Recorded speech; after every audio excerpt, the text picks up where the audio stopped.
What's up, Minties? This is the Uncanny Omar and Rob. 64. This is Rob 64. Rob64. I forgot that's your username or whatever. That's my Twitter handle. Rob 64 Games. Like, subscribe, handle. smash. Okay. So today we're going to go over our hauls for the month of November as far as video games. And usually Rob hauls a lot more stuff than I do, so I'm going to let him go first. This is the month where we should not be spending money and saving money for Christmas, but we at Near Mint Condition don't believe that. We believe in Christmas, we just don't believe in saving money. So one thing, first of all, thank you for joining us. If you are joining us this early Monday morning, for those on the East Coast, for those that are overseas, awesome. You get to watch a live show. Well, that's true. Yeah, the overseas folks might actually be able to watch this in real time. Right, maybe. So our coast people will be asleep.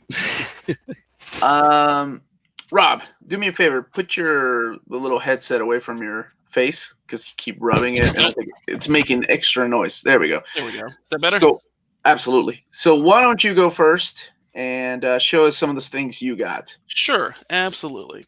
Actually, I think what we should do is start with an unboxing, a live unboxing. Go for it, man. Live unboxing. I can't believe you're opening things up. So this came in the mail. Actually, I'm not positive what this is. I think I know what this is. I think this is some this is some Bloodstain, Castlevania Bloodstain. Not Castlevania, excuse me. Another one? They send a lot of stuff. How many copies did you get? No, this is like as they get in things in the Kickstarter, then they send more stuff as it's available. So they sent the game at launch, but I went up a pretty high tier. So this is actually, I don't know what this is. I don't remember. It's probably a pretty box is my guess is what this is. It's just a box. No, there might be something in the box. Maybe there's a book. I really don't know. That's why we're doing this live, so we can find out. All right, so here it is. Bloodstain Ritual of the Night. Okay. Never say I don't open things. Here we go.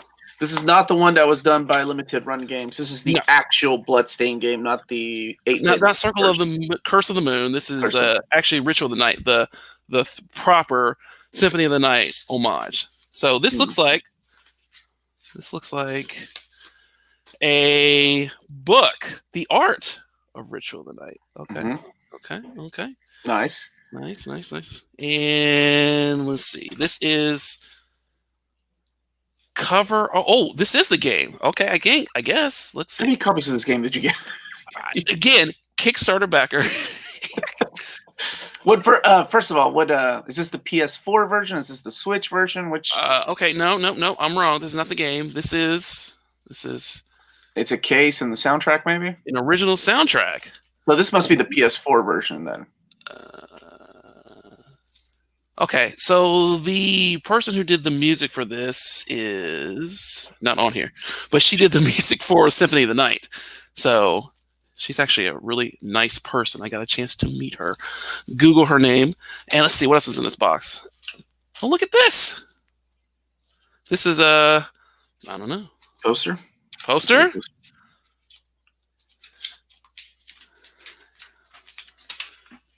Oh, that's really pretty. Look at that. Have you played the game? Oh, yeah.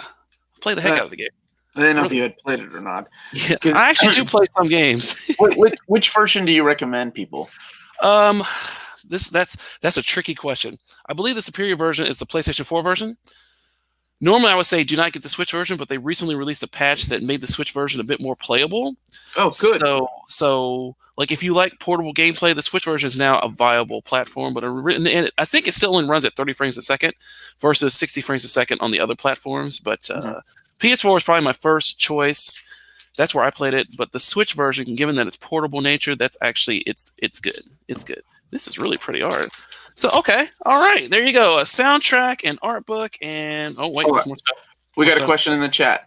Where's Maddie? Probably asleep like a sane person on a Monday morning. That's probably where Maddie is.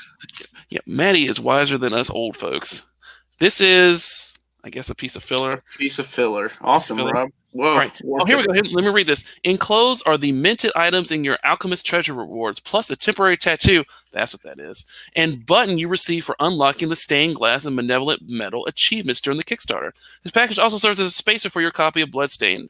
Place your game here. Okay, so I can put the game in this. An additional space included for Nintendo Switch version game. I see. Okay, you look in there. And let's see if I can pull this out. Keychain. Oh, look at this. This is dope. I need to buy things more often. Okay. Wow, look at that. Gabriel, thank you for joining us. He is tuning in from the UK. What's man. Up? He said, play it safe and stick with the PS4 version. Yep, boy, do I have some bad news. There you go. So this is a keychain with the sword that Miriam carries around and pins. Look at you knowing characters' names. It's like you were prepared for this. No, I've played the game. And I'm not, you know me, I'm not prepared. And this is a temporary tattoo. Okay. That's for the X-Fan gamer. None of that you're going to use.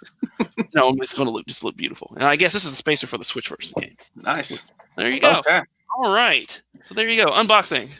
I'll do mine really quick, and then we'll go back to you because, like I said, you probably got a lot more than I do. Yeah. This is November. November is really bad for game releases. Everything comes out in November, so I have a pretty big stack over here. I apologize. Tushar is joining us from India. Thank you for joining us. It's only 8:30 in the morning here where we are, but we appreciate you guys joining us. It is sadly bloodstained on this. Didn't mean to make you feel bad there, buddy. Both you and Gabriel are like, play it safe and stick with the PS4. Oh, damn it. Well, the Switch version was on sale this past Black Friday, right? Yes. Mm-hmm. Yeah. Guitar and Comics, thank you for joining us. Good morning back to you. And I was like, I like handhelds. This is where my video, like the older I get, the more I want to keep playing my Switch. So, yes, this is what I ended up getting. It's still sealed because I'm still trying to go through another game that I opened up that I'll show here in a little bit. But damn it, Bloodstained. No. Again, with the latest patch. So, and I don't know if 505 Games is forcing you to get the patch, but with the latest patch, it's fine. Had this been like 2 months ago, I would say, but no, it's fine. Okay, patch, got it. Thank you. Yep. Mr. Mulligan, 84, thank you for joining us. Glad we can make your day a little bit better this Monday morning. And hello, Gabrielle from Italy. Bloodstained's pretty good game. So that's awesome. I'm glad to hear that. Yep, don't be afraid. Don't be afraid. Okay, cool. All right, Rob, you continue since you got a lot more than I did. Yeah, I got a lot more stuff. Okay, so I'm going to go with something that's a little bit not a typical Rob game. And I've tried to convince people to play this game. You're really close. What? All right, what did you get, you fool? Although I did get NBA 2K earlier this summer, and I was trying to tell people how great it was, and no one cared. You've never played those games, dude. That's not true. I have several NBA 2Ks. You know what? NBA Jam does not count. Oh my God. Although we should do a whole show talking about NBA Jam, Mortal Kombat, NFL Blitz, all that stuff that came out that era. He's on fire. So this game right here, Call of Duty. That is not you. What are you doing with that? So everyone who knows me, I'm a black dude. I do not care about shooting games, shooters, World War, whatever. Don't care. That said, back in the day when Call of Duty 4 came out on the Xbox 360, it had a fantastic story mode, a campaign, crazy things that happened. We have somebody from Chile. Hey, we have somebody from Chile. Yo soy peruano aquí. Mucho gusto. All right, hola, Jaime. I think that's how you say that. Yeah, wait. You did a really good job. Now try his full name. Jaime Julio Villalobos Inostroza. That actually sounds like a badass character in a video game. Can we use his name in something? It sounds like an awesome character in a video game. Yeah, it really does. It really does. All right. So speaking of the game that you just bought, why is EA and Activision becoming so trash, Rob? Let me tell you why. You're going to tell us why. All right, go ahead. Money. Look at you pulling out the big $20 bills. No, that is fake money for my kid's cash register. Okay. Let's get real. Let me answer this question. Why are they getting so trash? It's not they're getting so trash. It's that game making is an expensive thing to do, and publishers typically want to go with the safe bet.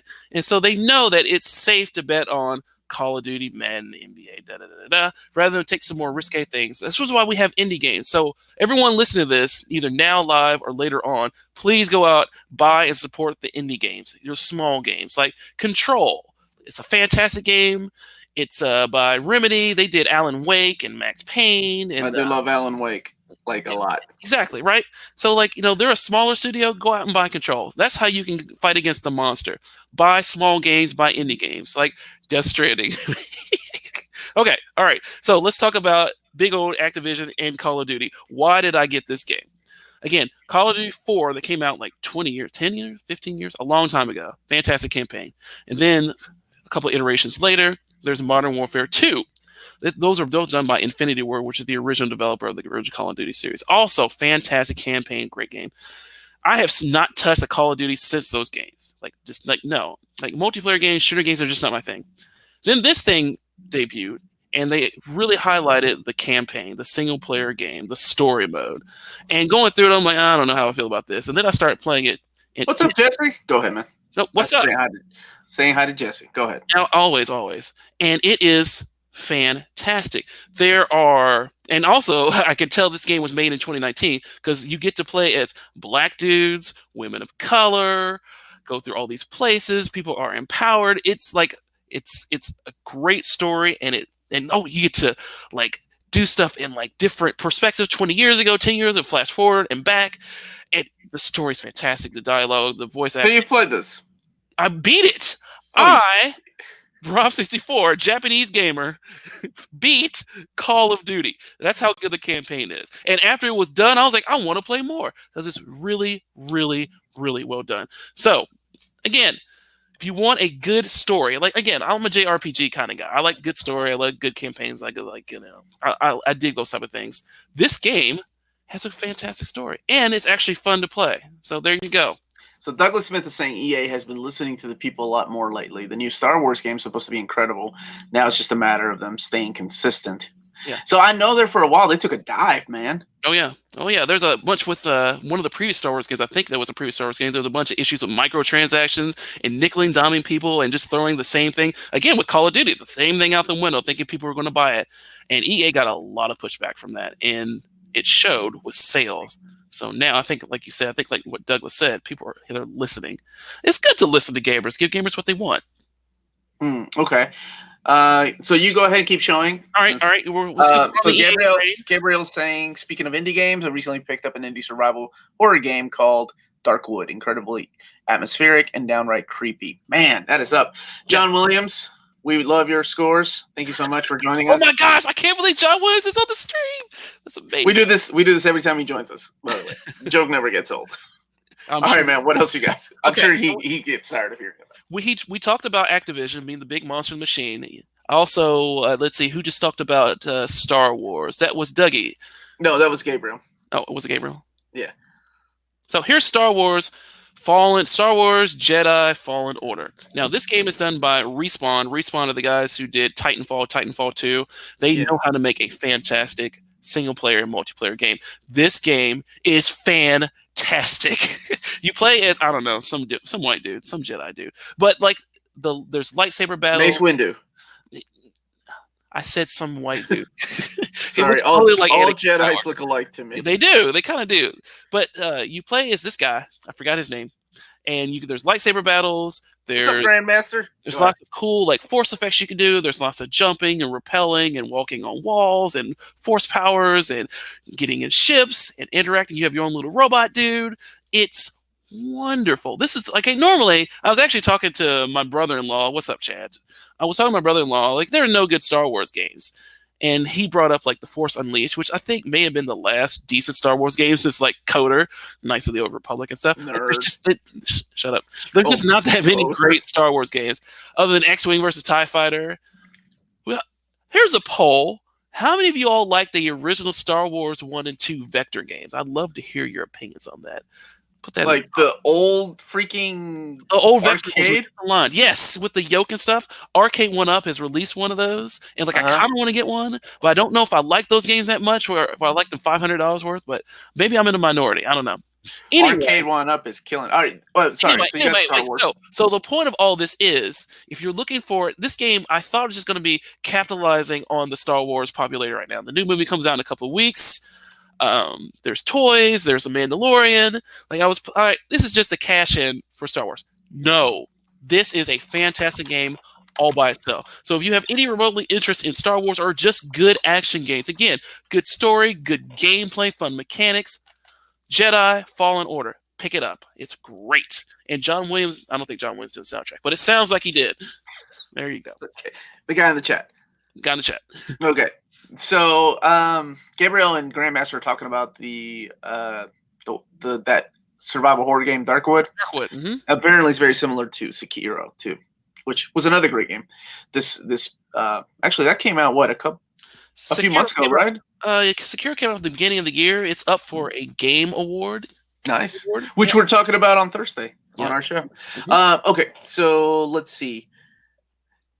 EA just turned an excellent franchise like FIFA into a card collection game, but PES slowly killing FIFA. Well, what about the future of Konami? Is there a future of Konami? Are they still making Drum Master, Tycho? Okay, so I love this comment here because I think PES has been a better soccer game for years over FIFA. And the only reason I even know anything about soccer is because my cousin plays soccer, and he would like play these games. I'm like, fine, whatever. But I've always enjoyed Konami's iteration of soccer over FIFA, especially in the past couple of years. Does Konami have a future? Well, I mean, we saw Metal Gear Survive, which was we've seen them re-release. They did like Contra Rogue Corps, I think is what it's called. They've re-released like that Contra Rogue Corp is probably one of the worst games this year, by the way. But they tried, right? It's Konami. Why should they even be trying? It's not like all they have to do is repackage all the Castlevania games into one little thing. They did, and it was like $8 over Cyber. It was not physical, man. No, it's not physical. Us old guys that actually care about those old Castlevania games don't give a crap about what's it called, a digital code. We actually want the physical box set. I'll pay $100 for shitty old. The thing is, though, Game Boy games. You're right. I want a physical edition of that game, but the convenience of having all the Castlevanias, all the Gradiuses, all the Contras, all the Mega Mans digitally on my Switch everywhere I go is really cool. So yeah, I agree with that. I'm just saying it would be nice to have it physically. Yes, but Konami has other things too, though, right? Like, do they still make the arcade machines? What about the card games? Aren't they in charge of some card games too? Yeah, I figured out of anybody you would know this. They just recently released a pachinko like Castlevania game. Like, you're killing me. This guy's got you. Grandmaster's got you. Stuff that passed Metal Gear, Yu-Gi-Oh. I knew it was a card game. Look, you failed. Get off my stream. Oh, you meant like card as in like Bakugan card. Okay, Yu-Gi-Oh. I don't even know if Bakugan was a card game, was it? Yeah, wasn't it like a little... It's a toy thing, but there's cards too. I'm not even going to pretend to know that I know what Bakugan was. Anyway, so let me do my really quick haul. Okay, so I got a couple of games from my buddy Kyle. One that I beat, Raiden 5 on the Switch. This was a lot of fun. And the game, by the way, this is the director's cut. Have you played this? I played it on the PlayStation 4. How adorable this is. It comes with a little soundtrack. And it comes with a conceptual art book. So it's really cool. That's not only of the ships, but also of the characters in it. By the way, you've played this, right? Or for anybody that has ever played these shooters in recent times. So on the right-hand screen, you have like people talking the entire time. Main screen here, and then on the left screen is like your stats. I don't pay attention to anything that's going on the left and right. I think it's my old brain. I'm just like, I'm trying to survive and shoot the ships down. Meanwhile, they're having this entire conversation on the right-hand side, like, what do you think about this? Would you like to go and have some coffee sometime, Lynn?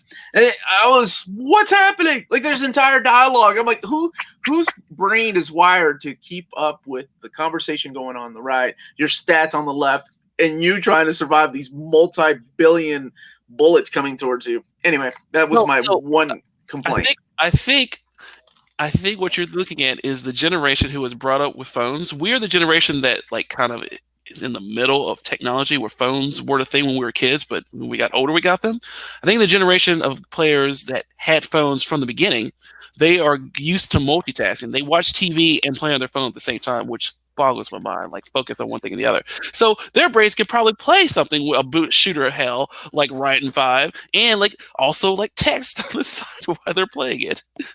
Well, okay. Well, my old ass can't. So, he also got me this amazing, hard to find, limited run Danmaku Unlimited 3. This is another shooter. I haven't opened this one up yet.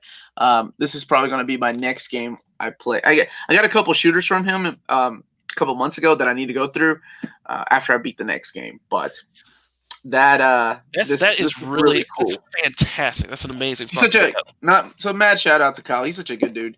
Kyle's cool. What about you, man? What else you got? All right, so you guys were talking about Darkwood. Fantastic game. Again, support your indie people. There's also another game on Steam that just came out recently called The Blackout Club. It's also horror, scary, dark manipulation type game. I recommend you pick that up too. I'll put it in the chat. The Blackout Club in Darkwood. Good call, y'all. Good call, y'all. Let's go back into more big franchises that fell down. Everyone here has probably played Fallout. And after Fallout, I don't know, New Vegas, the Fallout series kind of started to get kind of silly. And then Fallout 76, just not a thing. Even especially now that they're asking you to pay some money monthly to try and play the game. Not my thing. However, the original developers, Obsidian, they've created something called The Outer Worlds. This is very Fallout if Fallout wasn't Fallout. You are a dude or a chick or what have you. You can change your race and your color and your looks and your hair. And you go through, like, very similar to Fallout, shooting game. You're in an outer world trying to get to this other location, trying to find these ships and go do things. You meet tons of characters. There's tree dialogues of talking to people. There's lots of quests. You try to get, rations and people and relations, and it's wonderful. So the amount of depth, the voice acting is fantastic. The writing is really well done. Graphics look good. This is what Fallout should be. Oh. So I think this is also up for a Game Award. So check out Outer Worlds. Sorry. Check out Outer Worlds. So Ikagura is rumored to have a physical release too, right, on the Switch? Because right now it's just downloadable. Yes, and I've bought Ikaruga on. I have Ikaruga on everything. The Dreamcast. I actually have the Sega GameCube hardware where I can play real Ikaruga. Dreamcast, GameCube. Yeah, I've got the GameCube. I sold my Dreamcast one. I love that game. Yeah. Radiant Silvergun to me is my favorite game. Good Lord, can you imagine if they did a Radiant Silvergun Ikagura pack and then that? Why not? Was it Mars Matrix? What was the one that they did on the Dreamcast? Like one of the last games. Oh, Bangai-O. Yes. Oh my God. I would love that. Yeah, Mars Matrix is a Capcom game, which I also have. Yeah, somewhere. I suck. I'm sorry. I was ever born. Is anyone excited for Marvel Super War? Is that the new Is that the online game? Marvel Super War? Marvel Super War is. What is Marvel Super War? I suck. If only I had a Google tab at my hand. You suck. Marvel. You suck. All right, what else you got besides Outer World? Mr. Mulligan is waiting for Outer Worlds to come out on the PC. Oh, well, Marvel Super War is Marvel's first MOBA game on mobile. Okay, and if we're talking about like in the India market, mobile is the primarily gaming element there. So I have not known about this game. Thank you for telling me. We should check it out. I'll check it out. There you go. Write that down. Get your little notepad out. Notepad. Speaking of games that need look how you transition. Speaking of games that need a physical release, Dragon Quest 1, Dragon Quest. Oh, that's out. 2. I didn't know that was out. Dragon Quest 3. There you go. I remember sending you that. You're like, I don't know. I'm on the fence about it because these are the actual mobile phone adaptations of the video games. This is exactly how you sound, by the way. And I'm over here going, oh, hold on. I can't do it. Let me do it. This is what I'm like the whole time you're talking because I know damn well you're going to buy it. I know you. I was like, Dragon Quest. I don't care how shitty the port is because the whole time you were like, it's actually the ports of the mobile games and they're not as good as the 8-bit. Yeah, all right, whatever. You're going to buy it. It was $55 a PlayStation when I showed you the link. This went down to $30-some. And you're right. The ports for the Switch aren't very good. In fact, they're bad. They're bad. What makes them so bad? What is the problem? They did? Well, okay, I should say 1 and 2 are bad. 3 is not as bad. They based off the mobile ports on like Android and iOS. So the font is wacky. They have really beautiful like background art and very pixely like sprite art. Mm-hmm. It's inconsistent. It doesn't look right. The font is like generic Joe Blow fonts. Like it's disappointing what they could have done with this. But it is Dragon Quest. I'm literally named my child after like Metal King Slime. So who am I not to support this? But I'm just never gonna play it. Never gonna. No. I have played it. I've absolutely played it on the phone. On the Switch. On the Switch. It's not even open. This is totally open. You dumbass. I have a problem with a lot of the mobile ports too. Like I remember Chrono Trigger. Chrono Trigger is another example of like a bad mobile port. Oh, they eventually they fixed it where it was a little better, but they initially released the Chrono Trigger. It was a mobile port on console, and it was just not good. Same issue. Beautiful background, 16-bit art, junky garbage sprites, horrible fonts. Text didn't look like it looked like a mobile interface, and they just slapped on controls. It's just not good. Like, okay, Square Enix, y'all have gobs of money from Final Fantasy XIV. Put a little bit of effort into this. People like me who play these games, I want to play it again. I want to show it my kids. I want to have it with me on the go. But I don't want to be like, here's a crappy presentation of this game that define the freaking 16-bit RPG genre. Like, do better. Well, my problem with there was a port on the phone for Final Fantasy VI, and on paper it looked amazing. Like it was beautiful graphics, the sound was better, whatever, but it just was trash. Like I couldn't do it. I'm like, I can't do this. And it's not like I'm the biggest purist. Like it's just like it just didn't feel right. Gabriel, the question is there English on this on this game? Yes, there is. Yes, that's why Rob bought it. Yeah, English language selection. So yeah, it's fine. This is fine. All right, you want to go? Or you want me to go? No, you go ahead, man. Keep going. But Gabriel, me too, buddy. That's one of the things I'm going to show off. Oh yeah. I'll show that here in a few seconds. Okay. All right. What else you got? Let's see. This one is easy. I'm going to have to talk about this. I'll make it quick. Luigi's Mansion. My kids love Luigi the character, but they get kind of scared kind of easily, so they want to play this, but like they're a little afraid. But it's not that scary, other than the ghosts and the loud sounds and the creepiness that's going on. But the legit Luigi's Mansion is a fantastic game. It has like a sort of kind of co-op mood because you could be Gooigi, this guy right here, Gooigi right here, and two people. So original. Yeah, I know, right? Who would have ever thought Luigi Gooigi? That's brilliant localization right there. So as Gooigi, he's kind of gooey. He can walk through like spikes. He can't go through water, but he can solve some of the puzzles that you can't. So if you have two people playing, which is in my house, me playing it, one of the kids grabbing the other Joy-Con, and so they can go through and they can do stuff as Gooigi to help me out through the game. And it's a really, really well done game. It's by, I think, Next Level Games, so it was developed here in America. Great music, great graphics, cool puzzles, lots of polish, lots of little details. When you're like vacuuming things, you can vacuum things like previously. You can also suck things up and shoot like plungers to help fight ghost monsters. The environment is like alive. There's cool stages, and like you're technically in a hotel in this version of Luigi's Mansion. But some of the stages are like, there's an ice stage, there's a pyramid stage. It's just random stuff. There's like a ocean stage. Like, what type of hotel are Luigi and crew staying at? But this is really, really, really well done. So if you've been one of these people who's not actually played a Luigi's Mansion game, they're the original on the GameCube, the re-release on the 3DS, and Luigi Mansions 2, Dark of the Moon. Dark of the Moon. No, you idiot. That's a Transformers movie. Dark Side of the Moon. Also, Pink Floyd. Oh, yeah, I do know what that is. You should check, like, for real. Like, even if you don't, like, care about the others, never gave Luigi's Mansion a chance, because I was one of those people like, whatever, Luigi's Mansion, I'll wait for Mario. No, this is the bee's knees. Luigi's Mansion 3. Check it out. Highly recommend it.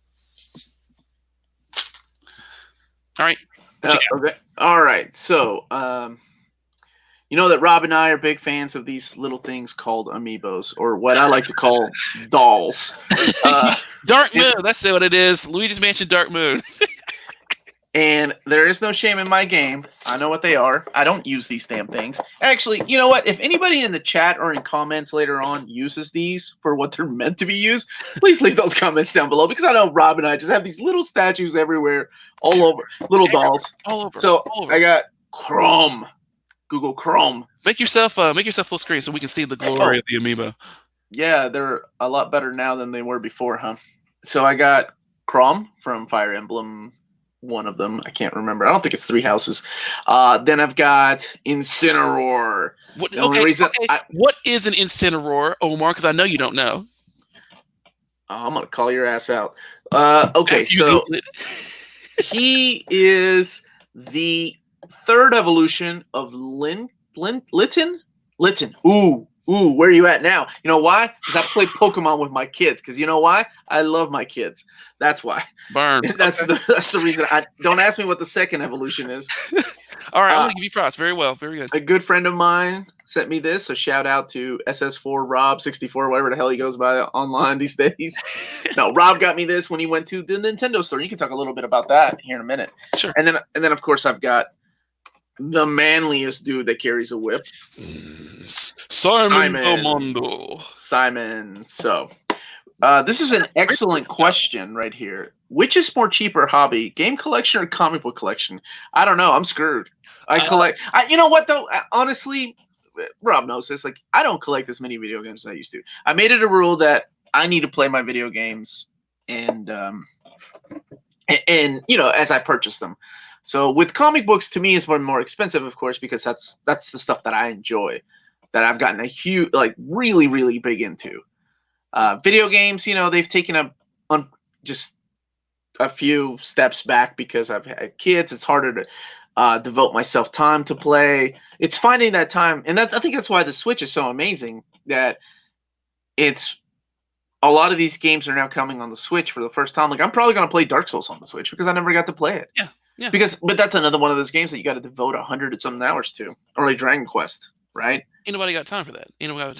I would say that probably comic book collecting would be more expensive than video games, because it's true, video games are like $60 a pop. But the way, like, if you were just buying like loose comics, floppies, as you guys like to call them, okay, maybe that's not going to be expensive. I don't know who says that. But omnibuy? Well, what's the plural of omnibus? You know what? Omniboo. Omniboo.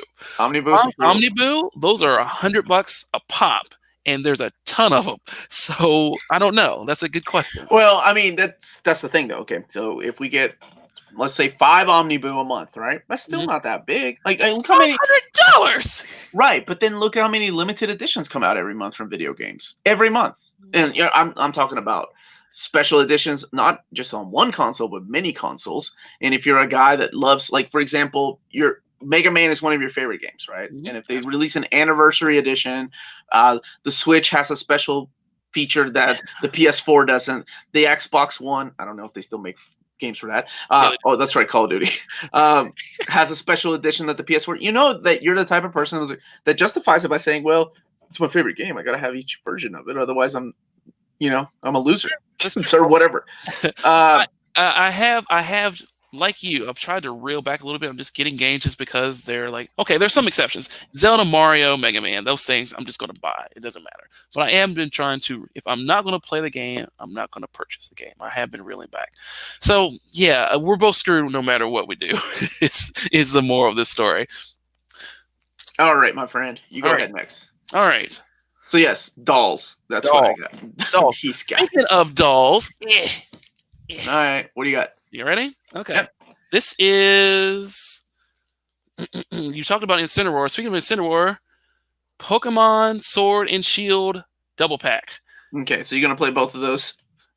No. I will play one. I want to play Sword. I heard actually it's a really good... I have never played a Pokemon game. I've seen my daughters play Ultra Moon, Black and White.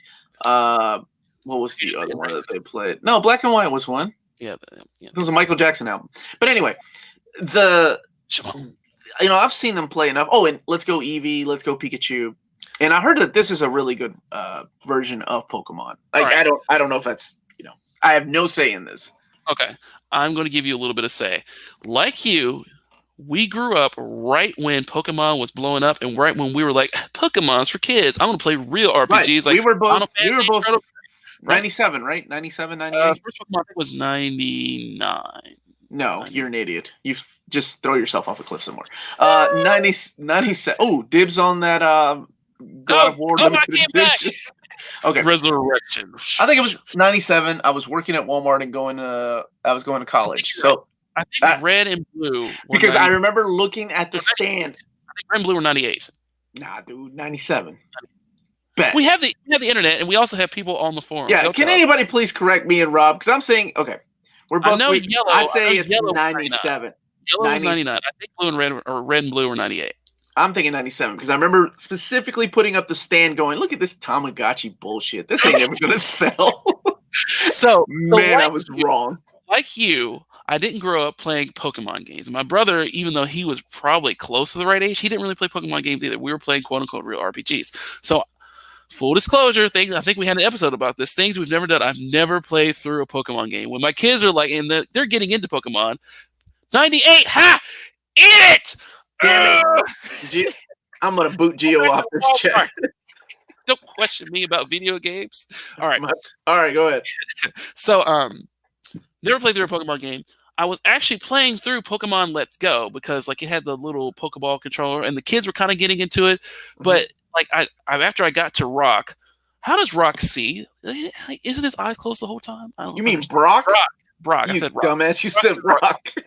So after I beat him, I was like, okay, this is pretty cool because it was like the original ones, and I might go back to it. I stopped playing.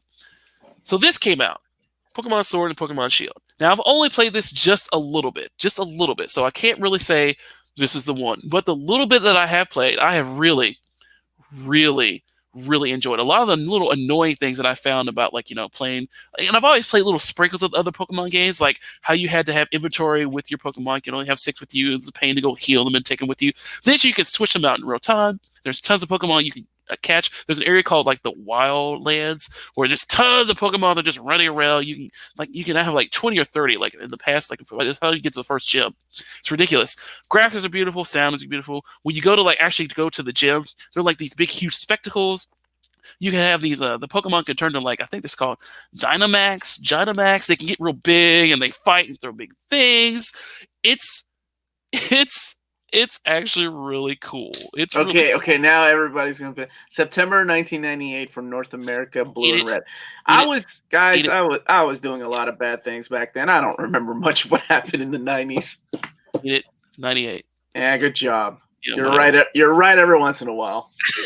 Every once in a while is correct. All right, so I'm going to open this one. That's the one with the metal box, I assume, right? So there were 2 double box editions. Mm-hmm. There's look. Here's a live unboxing on Near World exclusive. That's not true. People have played this game for a long time. So there were 2 double packs. World exclusive had the double pack, and then Target had the metal box double pack.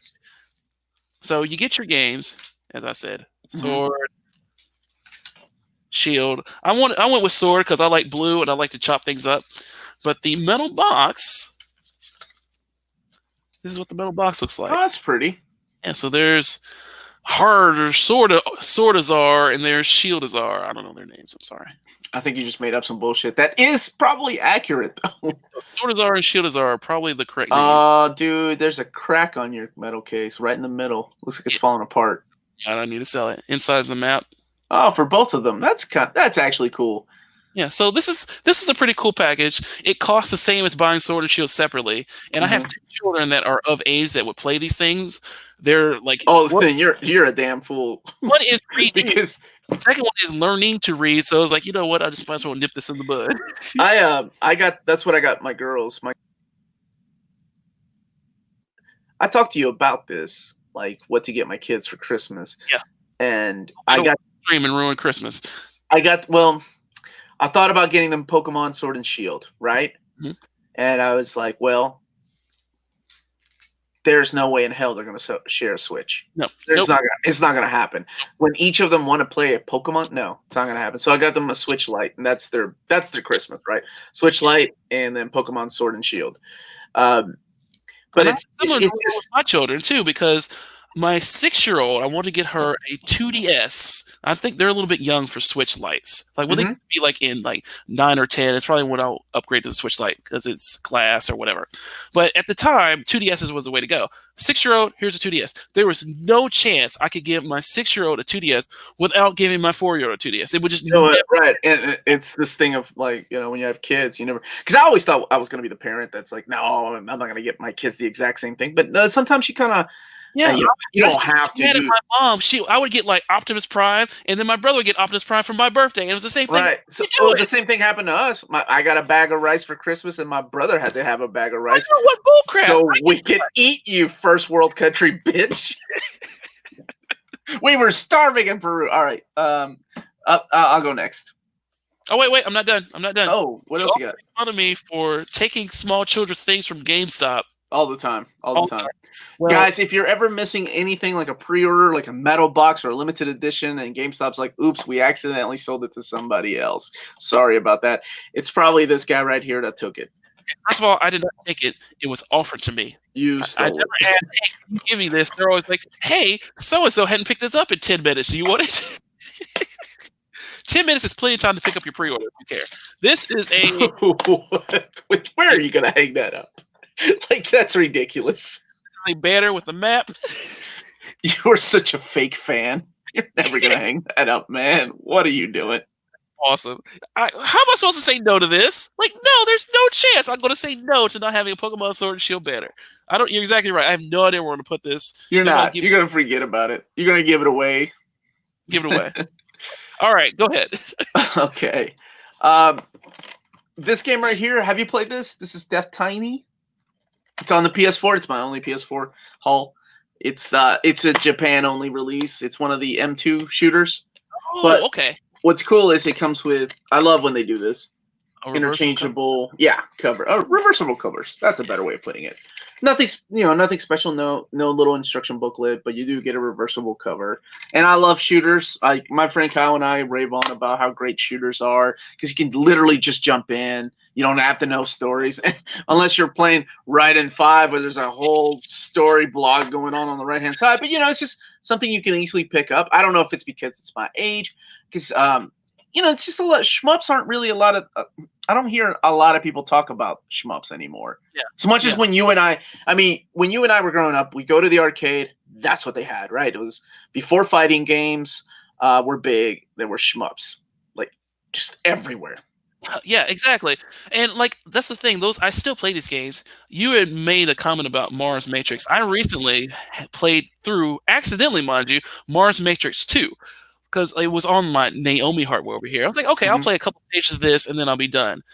40 minutes later, I had gone through the whole game because it's right. You jump in, there's some story, there's some cool shooting, cool bosses, music, cool mechanics, and then you're done. Like it's perfect arcade stuff. And I like these type of games where I got a couple minutes to play a game. I want to relax, see something cool, boom, shooter. And I didn't know M2, so M2 made like Battle Gorega and a bunch of other cool, really shooting games. I've not heard of this one, so I have to check it out or just take your copy. Okay. Yeah. No, don't do that. All right. There's a video onto itself. Rob giving us tips on how to game stuff and giving us pre-sale when we walk in. Dude, y'all know I don't know if y'all know my story, but this motherfucker took my copy of Ni no Kuni. Yeah, I did. It did actually have your name, Omar Valdivieso, and then there's an X through it, and then it had my name, Rob Fox. I'll never let you live that down. How do we feel about GameStop's closing stores? So yeah, what? I don't like it. I mean, because every time GameStop closes a store, and people give GameStop a lot of grief, and the angel gets his wings. Stop it! What you were gonna say? It's still really awesome that you can walk into there. How many GameStops are in your cities?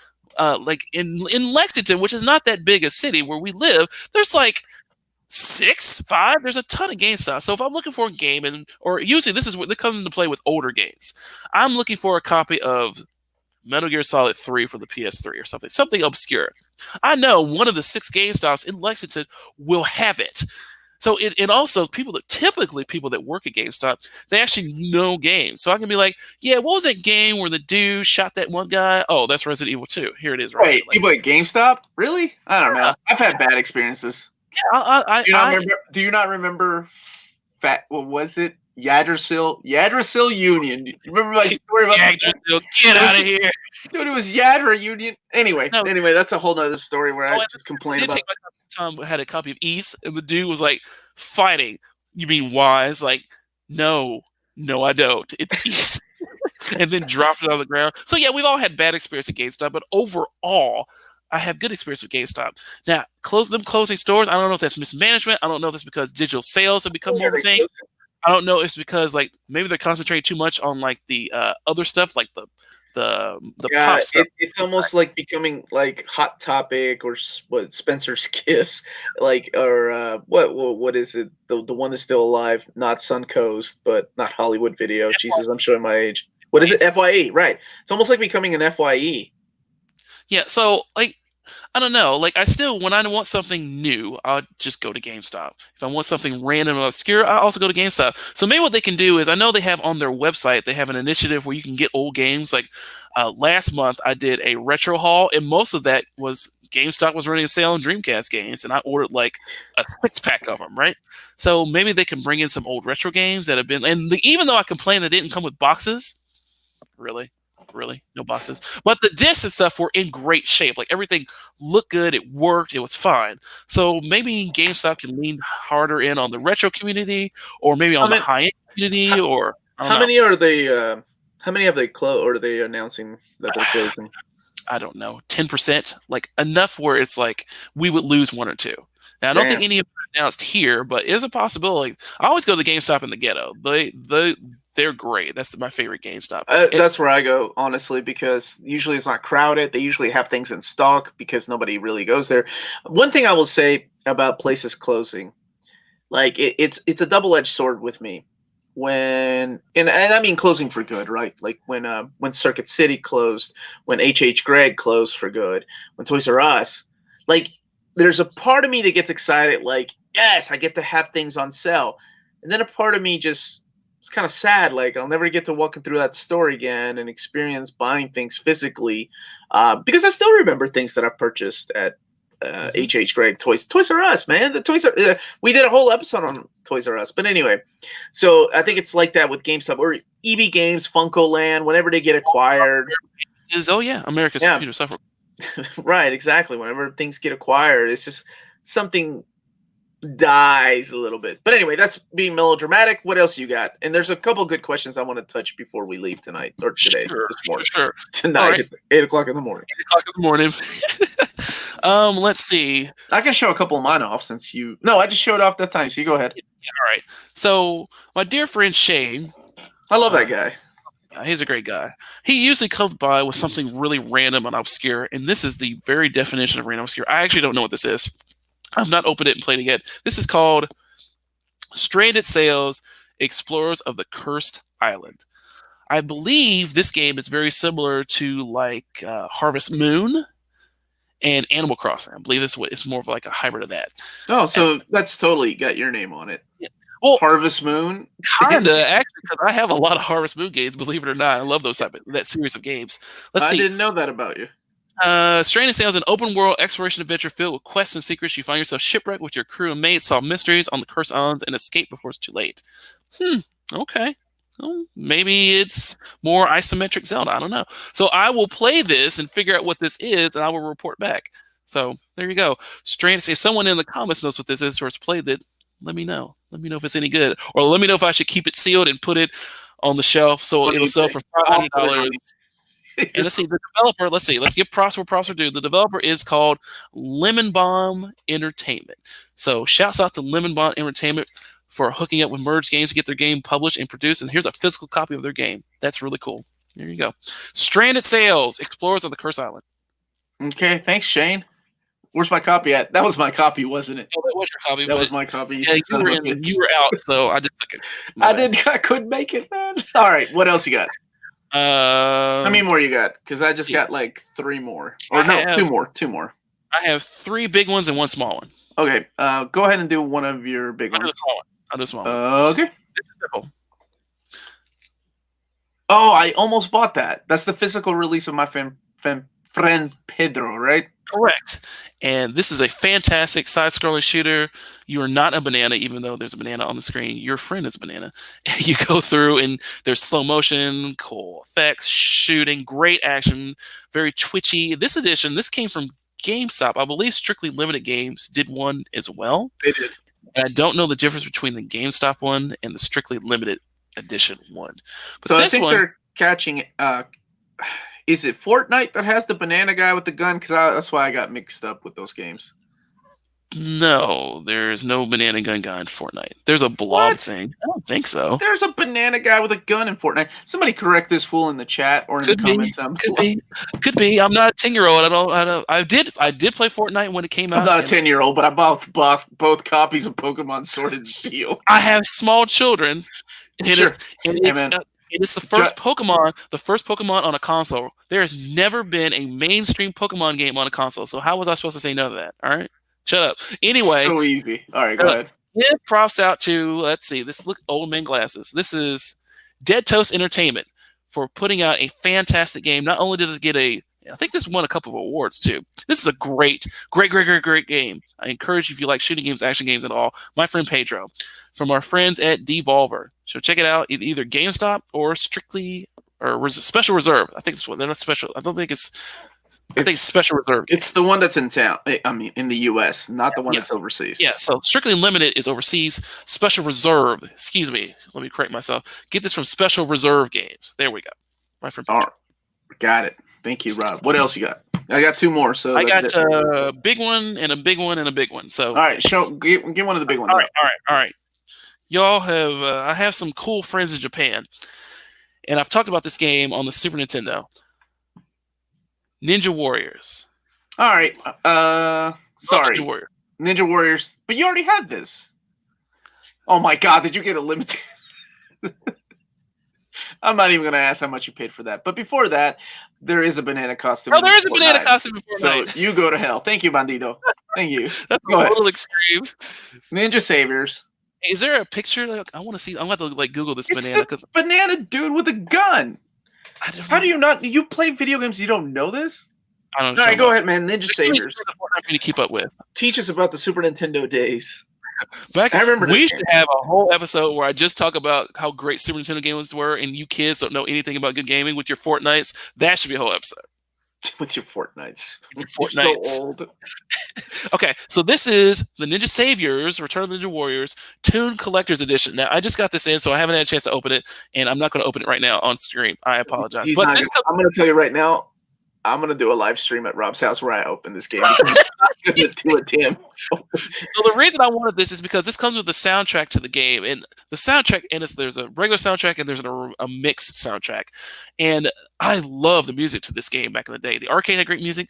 The Super Nintendo version had amazing music. So I was really looking forward to getting this because it comes with it comes with the art book. It comes with the soundtrack. And it came with... Did it come with a flag banner? Close. It comes with this folder with this really cool art. I don't know who this is. I've actually been playing this game. Wait a minute now. I don't know. I assume there's a robot. Okay, here's your quiz. Do y'all remember the name of the ninjas without looking up their names? You remember the names? Dude, no, I don't. Ninjax, Robocock. I don't remember, man. Okay, so it's. So for those that don't know, this is a game. Talk about the game. I'm sorry. Is this an upgraded version of the Super Nintendo Ninja Warriors? Slightly upgraded. The graphics are similar. It's presented widescreen. The music is slightly enhanced. The bosses are a bit bigger. It's faithful to the Super Nintendo version more so than the arcade version. Okay, but it has that super wide screen presentation, and it's a ton of fun. It's a side-scrolling. You pick between Kunoichi, Kabatachi. Oh, let's see. Kunoichi is the ninja girl. Kabatachi is the more robot-looking dude, and Ninja's the your big buck dude. Right. So there you go. And I don't know who this is. I guess I need to keep playing to figure out who this is. That girl is thicker than a Snicker. Damn. I mean, she's all right. Shredder. Somebody said Shredder. Shredder. That's a good name. The children I found Teenage Mutant Ninja Turtles, the first one, so now we're going to play the second one, and I was teaching them who the Shredder was and stuff. Anyway, long story short, the point is, our dear friends at Natsumi Atari and Taito, they hooked us up with a fantastic version of Ninja Warriors. So Ninja Saviors. I highly recommend picking this up. Now, This is a this was strictly limited. Strictly limited. These are the guys overseas. you have the Super Nintendo, or I mean the Switch version too, didn't you? Because I remember you picked that up. Yes. So did they have a limited edition of the Switch version? I did, and I missed out on that one. So you're so poor. You're so poor. So I had to settle the PlayStation 4 version, but I wanted the stuff inside of it more. So it's fine. This is fine. It's fine. I'm the type of friend that if I had money, I would buy the Switch version, the limited edition version. Not for Rob, but for myself. And be like, look, Rob, I found the limited edition Switch. It's amazing. Not going to play it. I'm just going to rip it open. Let's see. Grandmaster says Kunoichi means female warrior. That's exactly right. That's how I can always remember her name, because she's Kunoichi. Oh, easy enough. What are your opinions about the whole Blizzard saga? This is talking about the Hong Kong protest and how Blizzard was like, this is so I'm not going to say anything too crazy because I don't want China to come in and shut down our channel, but that's exactly what it is. The Chinese market and some of these big companies like Tencent, they have billions of dollars and they have control over these companies. So if someone was giving me $1 billion regularly and they were like, hey, don't talk about Hong Kong, I probably wouldn't talk about Hong Kong no matter how I felt about it, because $1 billion is going to pay the bills and pay my kids. Sorry. That is how Activision, that is how EA, that is how Blizzard, that is how these companies see this. If you have $1 billion and you're throwing it around, you have a lot of control over what you can and can't do, you can and can't say. So did Blizzard handle it very well with like banning the dude, taking his trophies away? No. They did eventually get trophies back, things like that. So should they have done that? No. Not at all. So, but I'm going to tell you something. Money! This is not real money. I don't have real money. There you go. Okay. So that's Rob's opinion. I have none. I thought you meant Blizzard, like it's cold like outside? Magic. No, Magic the Gathering Blizzard, like World of Warcraft Blizzard. Yeah, no. Because there's a big thing with Overwatch. Yeah, same guys. Okay, that's what I didn't even know. Okay, so for mine, I had a little FOMO because of Rob. Sorry. And I ended up getting, but unlike Rob, I actually beat it because that's what I've been doing. I've been playing my games, and I ended up beating this one. So I love this game. It's one of my favorite games, and you've seen Rob's unboxing, so this isn't anything special. But it's got a metal box. It's got and actually Rob's came with more little stickers and stuff that I think his kids took to school. But that's lost. Whatever. You would not let that happen. You would cry. You would go and like threaten to kill Fran for letting you give the kids stickers. Yeah, don't put stickers within children's reach because they'll go on beds or something asinine. Like, what are you doing? But right. No, I think we should talk about a feeling of FOMO with video games and stuff because Omar did the same thing to me recently. He was like, "Oh yeah, you didn't order your copy of Darius Arcade and Console." That was all my buddy Kyle's fault. So shout out to Kyle. Thanks, Kyle. He's like, "You got 2 times. You got to do it on Sunday or you got to do it on Friday," and I'm like, "Okay, I guess I'll do it Sunday." But I love those games. I love those shooters. Anyway, so what else you got, man? Okay. I got one more after that. Game. I have not beat the game. I have played it. I've played it a bunch, but I have not beat the game. All right. I beat it, and I had so much fun playing it. So we're going to do another unboxing. If you've made it through this far on the video, now it's God bless you. I mean, yeah. God bless you. Merry Christmas. Happy New Year. So this is – I'm also back Shenmue. So this is... Oh my gosh, you got a Shenmue 3 that's not finished. Awesome. Stop. Okay, so what Omar's talking about, because he's a stodgy little bastard, is Yu Suzuki specifically said, yeah, I know I just released Shenmue 3, but the story of Ryo Sakazaki is not finished yet. Like, really, dude? We waited 18 years for you to finish Shenmue 3, and it's not finished, but you know what? It's fine. It's fine. All right, here we go. This is, I don't know what this is. I assume this is the game. It's probably just the game and nothing else. Oh, look. Yeah, correct. It is the game. Yay. I think I bought that for $10 on clearance at Sears. Actually, so the game came out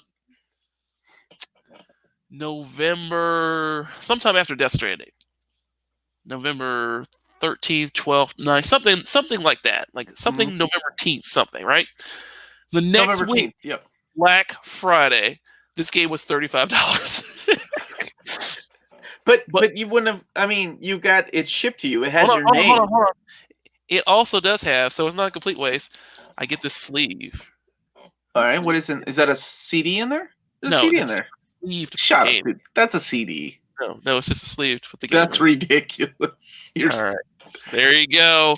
Kickstarter backer. Ooh, See, ooh. that looks kind of Nice. neat. That's Now, so nice. I have actually played this game, and I've been enjoying a little bit of walking through and playing, doing random things, and driving forklifts and things like that. The game is, for me, it's fantastic because it is just like the game we played in the 90s. For newer people used to open world games, and remember, let's talk about how Shenmue defined the open world genre. Gashapon collecting. Never been a game. Yeah, collecting gachapon. There have never been a game. This is amazing. Check this out. Shenmue 3 is really dope. Shenmue 3 is horrible. Let me tell you what Shenmue 3 is. So this game was super innovative back in the 1999, 2000, early aughts. So it's when this game came out. There never been a budget like it. There never been a game the scope of it. It was amazing. You can do anything. The NPCs run around on schedules. Like it's ridiculous, right? So 18 years later, this has not changed. It's very much still like that 2000 version of Shenmue.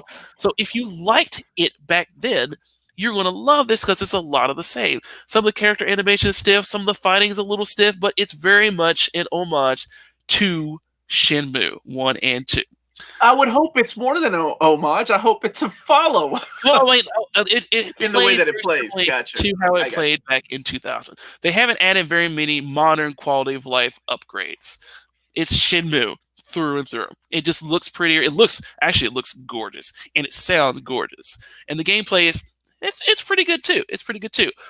The voice acting is still kind of have you seen the black dude in the car over there with the big fro? Like it's still kind of like that type of stuff. Have you seen any Seaman? I'm looking for some Seaman. Like that type of stuff, right? Remember that game? You think we'll ever see that again? Seaman? Seaman, I would love to see another game in the Seaman. Me too. I love that series, man. So if you like Shenmue 1 and 2 back in the day, or enjoy the re-releases on the PlayStation and Xbox recently for 1 and 2, this is a fun game. If you're coming into this new and fresh, like you got to kind of like Yu Suzuki, he made Shenmue 3. This game probably should have come out like 10 years or 15 years ago. That's what this feels like. This feels like Shenmue 3 on the Dreamcast, except it looks so much prettier. So okay. Now, also, I did get this metal case. This came in earlier too. So this nice. is cool. Yeah, I know how you are with metal cases. Yeah, I'm a sucker for a steel book.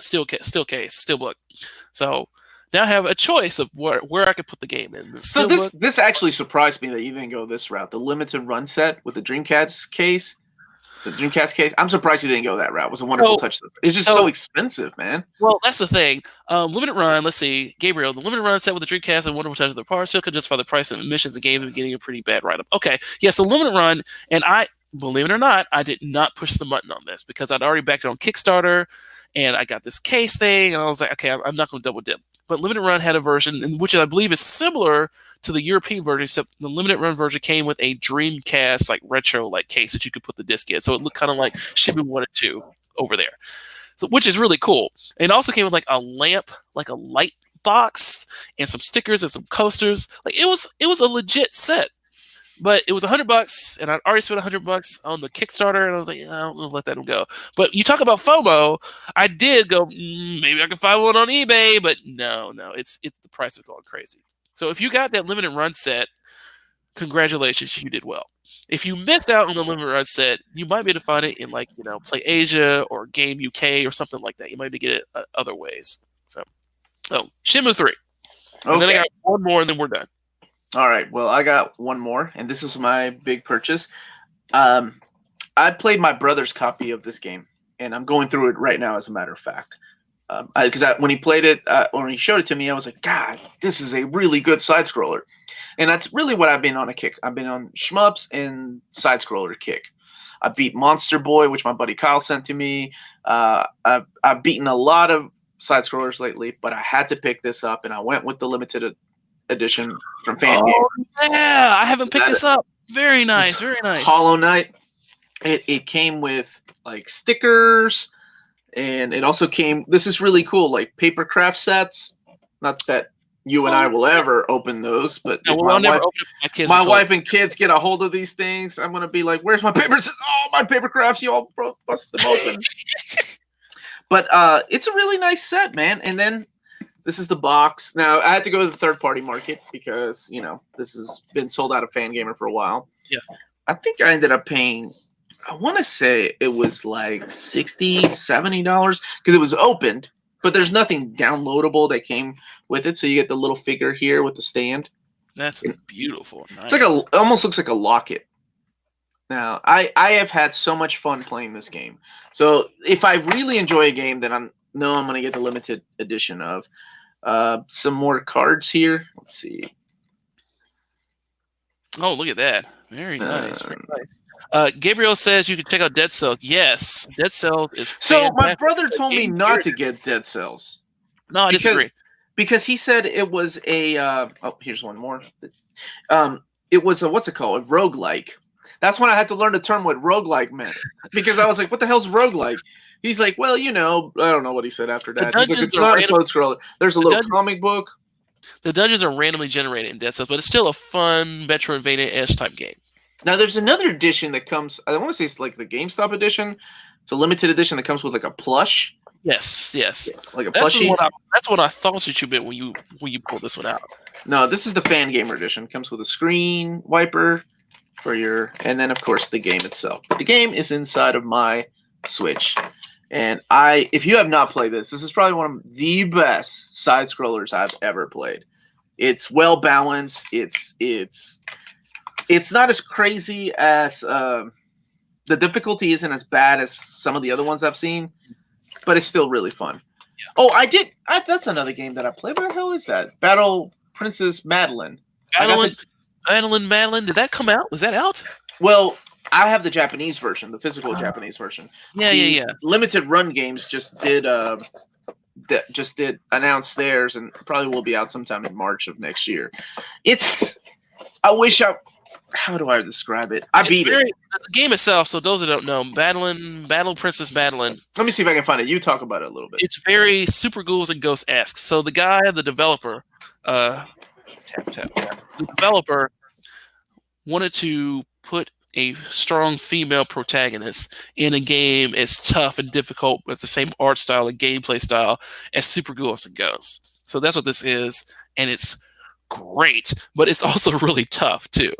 So it's been out in Japan for a while, and there is a physical release. You said it's coming or has come. I didn't think it was out in America or has been announced, but maybe it's coming soon. So yeah, I probably almost certainly I'm going to pick up a physical edition of Battle Princess Madeline. And if I can't find the American edition, I'll go ahead and get the Japanese one too. But it's a cool enough game where I want to support the developer. So there you go. Omar, did I lose you? Let's talk more about video games. So let's see. If you guys aren't aware of Limited Run, we'll put a link in the description. Oh no! This is what we talk about with FOMO, feeling of missing out. Apparently, Limited Run, so they do things and you have to order your things on like Friday. If you don't get in with the first 2 minutes, they're gone. This gets me. Apparently, they did something for Jupiter and Mars, which I'm a big fan. There you are. Jupiter and Mars. I can't find my Battle Princess Madeline. But anyway. Jupiter and Mars, I didn't know that Jupiter and Mars was even a limited run thing. Don't you know people at Limited Run? I know. That's James Milky and his guys. They help put they helped put Jupiter and Mars. In fact, their game was next to our game, Layers of Fear 2 at PAX. So, we're all cool. We've been cool for a long time. And apparently there's a physical release of Limited Run. I didn't know. Well, okay. So then I should get Dead Cells because you guys seem to disagree with my brother. There is a Game of the Year edition that just was released very recently. So that's the one you should go for. Okay. So I can't find my copy of Battle Princess Madeline. What I was going to say about it, though, is that I wish that it was a lot smoother than it turned out. Like, I still beat the game, and it was annoying because it felt like it was really glitchy. Like, there were times that you were just... the bosses were so easy to beat because you're literally standing through them. So, Ooh, Hollow Knight Silk Song. I'm gonna have to check out what that is. All right, Rob. What was your last game?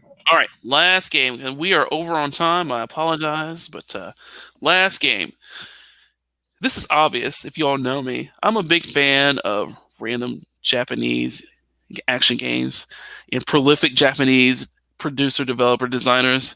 So I had to get Death Stranding. Never heard of that. What is that? Is that the game with Durrell from The Walking Dead? That's Norman Reedus all covered in mud right here. This is a special edition.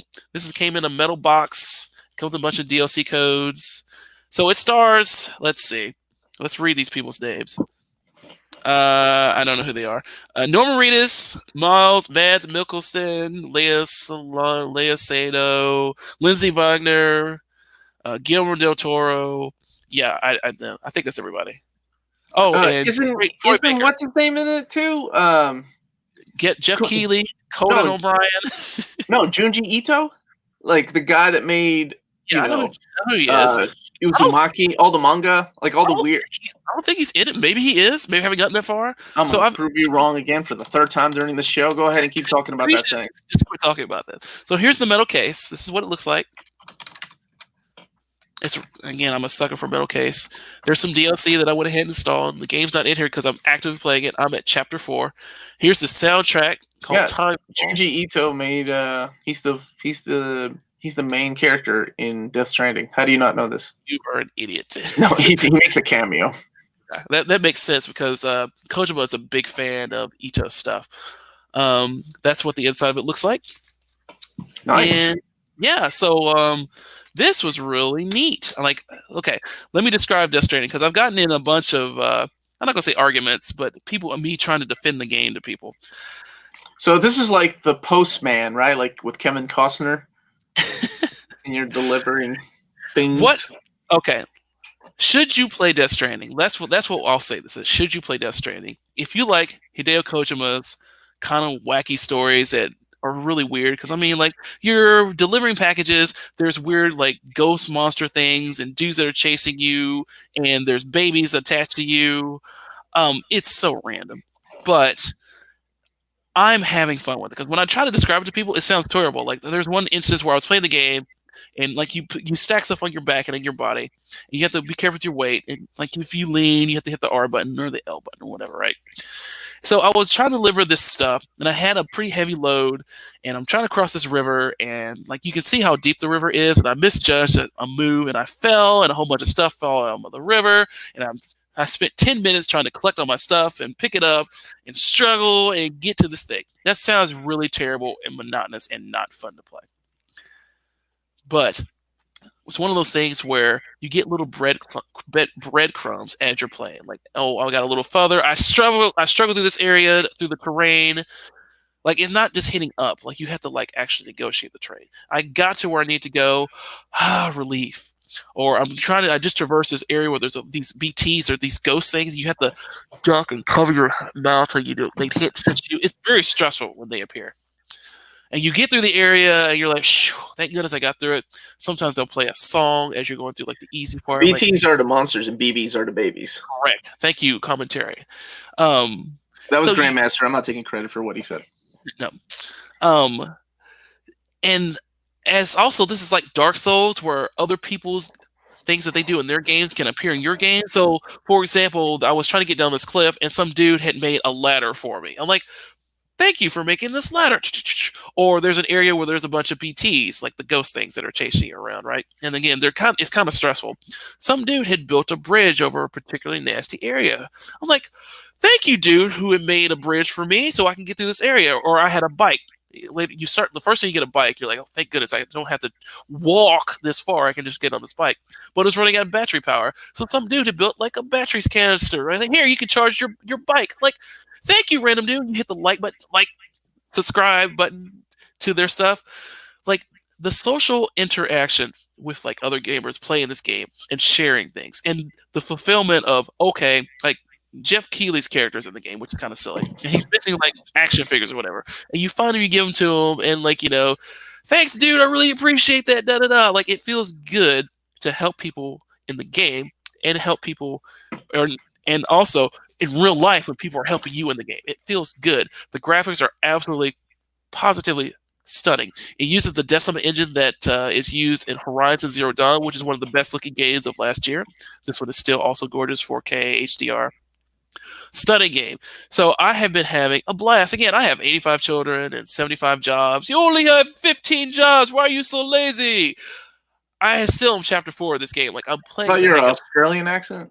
Yes, that's how they talk there, mate. Uh, so like the fact that I've played as much as I have, I'm still going to keep playing the game. Gives a testament to how much fun. Like it seems when I describe it, it doesn't sound that much fun. But as you keep going, you get little bits. It's like, oh, and like you can see how far the progress is. Like you can see yourself actually going across America doing the thing. So I've been having a blast with Death Stranding, and I recommend if you like random Japanese games. It's a little weird, and I think it's really cool that Kojima got a chance to like play this little weird game. Like for example, the reason the BTs are kind of watery is he had a traumatic incident when he was a kid about water and being pulled off a boat or something, right? That's why that's there. The game is kind of isolated when you're playing. I like that idea. And he felt like lonely as a kid, and like so that's why the social system, the social strand system, is a real thing because he felt kind of lonely as a kid. But this game, you can see footsteps of other players running around, so you know you're not actually alone as you're playing. Like there's a lot of cool ideas in the game, and so I am enjoying the heck out of it. And I'm going to continue to play it to the end. I don't really understand the story 100%, but it doesn't matter. The cutscenes are gorgeous. The graphics are gorgeous. Norman Reedus does a great job. The baby is really cute. Again, it sounds terrible. How carry on baby sometimes cry. Like that sounds horrible. I have to say, this sounds like a mix of Super Mario World 2 and and the Postman with Kevin Costner. So already, I'm in. Yeah, you're in. So this is definitely a Kojima production. Don't watch any of the trailers because spoilers or whatever. But yeah, those trailers are ridiculous. Like how long they are. They're ridiculous. But I have been enjoying this game. It's up for a ton of Game Awards nominations. So give it a shot. Death Stranding. I would love to see someone. And you can drink Monster Energy drink. That's true. Yes, you can. So yeah, check it out. Death Stranding. I'm interested to hear what you guys think. If you all like it, if you all think it's kibosh, and there's also a little bit of